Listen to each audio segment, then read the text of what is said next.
Hola, yo soy Mailoni Cat del emprendimiento homónimo Mailoni Cat. Aquí traigo muchas cosas de rol, sobre todo trato como de suavizar un poco la gráfica del rol, haciéndola mucho de animalitos, cositas extra kawaii.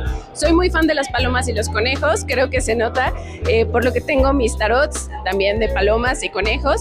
Y aquí estamos, es el segundo evento en el que estamos anunciando nuestro juego de rol de palomas, plumas y mensajes. Es un juego con un sistema de dados propio, súper sencillo, ideal para principiantes. Entonces, si te gustan las palomas y quieres empezar en el mundo de rol, o ya sabes de rol, pero tienes ganas de una tarde tranquilita con compas, echándote una campaña sencillita donde puedes ser una paloma, plumas y mensajes es para ti.